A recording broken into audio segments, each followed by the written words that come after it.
आपका personal struggle क्या रहा है आज आज अनदर, और वो पर्सनल स्ट्रगल में एरोजन मतलब क्या बोलेंगे, विलोपीकरण या व्यथा पीड़ा, ये कहाँ दिखाई देता है?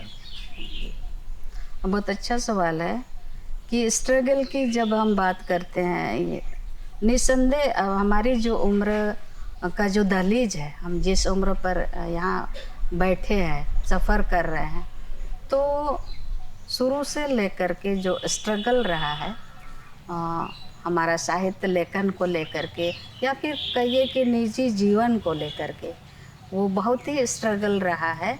चूँकि एक आदिवासी स्त्री हो कर के वो अपने समाज से कदम बाहर रखती है, तो बाहर रखने का मतलब वो अपने समाज का जब प्रतिनिधित्व करते हैं, तो कहीं न कहीं बेड़ियाँ को तो तोड़ना ही पड़ेगा ना, जो बंधन है आपके बीच में।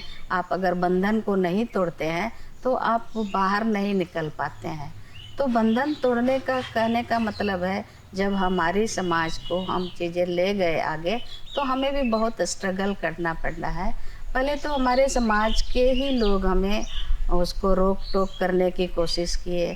इसके बाद गलत तरीके से हमको रिप्रेजेंट करने लगे, ये अच्छी नहीं है, बदचलन है, ये है, वो है, इस तरह की संज्ञा मिलने लगी। तो हमने फिर भी हम अपने जो ज़िद थी हमारे अंदर, एक कर गुज़रने की जो ज़िद थी, नहीं मुझे करना है तो करना है। तो हमने किसी की बातों को हमने ध्यान नहीं दिया, सब बातों को हमने नज़रअंदाज किया और हम इस तरह से आगे की ओर बढ़े। और इसमें सिर्फ़ आदिवासी समाज ही नहीं बल्कि अन्य समाज भी हम पर बहुत फप्तियाँ कसे, बहुत गलत तरह से हमको संज्ञा मिले, तो हम डोंट माइंड, हम उस पर नहीं जाते हैं, नहीं उसको अगर लिए होते तो हमारा जो सफ़र है वो फिर यहाँ से आगे नहीं बढ़ पाता। तो कुछ पाने के लिए तो कुछ खोना पड़ता है, तो उससे क्या, वो तो लगा हुआ, आपने लाछन लगाया, हम तो वहीं हैं। लाछन लाख लगाइए, हम अपना काम करेंगे।